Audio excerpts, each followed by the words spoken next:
tulong-tulong lang. Tulong-tulong lang. Wala namang designation na role. Assistant coach. Tulong-tulong lang. Kung ano yung kayang itulong, tutulungan. Nung in-announce na si Jimmy bilang next coach, wala ka rito eh. Wala ako. Yes. So pagdating mo nag-usap kayo? Oo. Or before pa? Nag-usap naman kami. We've gone a long ways actually with Jimmy. 2002 pa magkasama na kami nung sa Selecta. First time, talaga, 2002. But nagkikwentuhan niya kami. But he fractured his hand doon sa national team. So, yun. And then,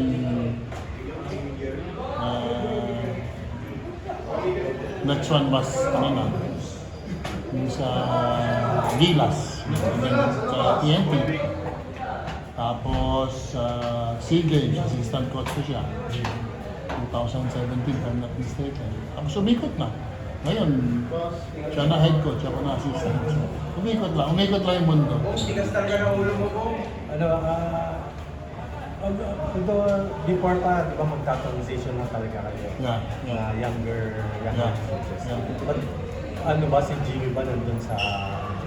Actually, hindi. Wala si Jimmy sa list, kumbaga. Because, he was already in the States at that time. So, yun.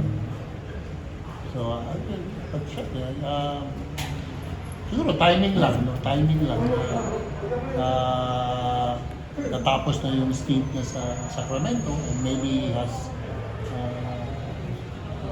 more time yun sa dito medyo syempre sarap ang buhay dito sa Pilipinas. Good opportunity naman yun sa NLEX. I'm happy for Jimmy. Madali naman siya katrabaho. So